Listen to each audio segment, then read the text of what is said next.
7ই মে আমরা বিলোনিয়া B.K.i স্কুলে একজন তাগিত নাম সায়ন্তন দত্ত তারে ধরার পরে তারা আমরা কোর্টে পাঠাই এবং 3 দিনে পুলিশ রিমান্ডে আনি। 3 দিন পুলিশ রিমান্ডে তারা জিজ্ঞাসাবাদের পরে B.K.i স্কুলের 9টা ফ্যান চুরি হয়েছে। সেই ফ্যানগুলো আমরা তার জিজ্ঞাসাবাদ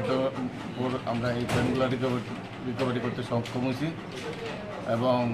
আরও কিছু চুরির সাথে সে জড়িত আছে এবং আমরা ইনভেস্টিগেশন চলছে এই ব্যাপারে এবং তার সাথে আরও 2-3 জন যুক্ত আছে এই চুরির কাছে। তো আমরা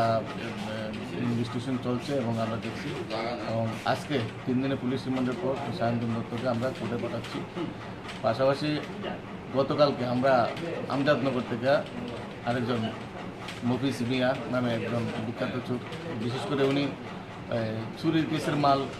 রিসিভ বেশি করে এবং কয়েকটা চুরি কেসের মাল টানে রিসিভ করছে এবং তাদের গড় থেকে যে আমজাদনগর এরিয়া মানে বাসপুদা পঞ্চায়েত থেকে কিছু সোলার লাইটের যে ব্যাটারিগুলো চুরি হতো এবং তাদের বাড়ির থেকে এগুলো আমরা রিকভারি করতে পারছিলাম এবং সেই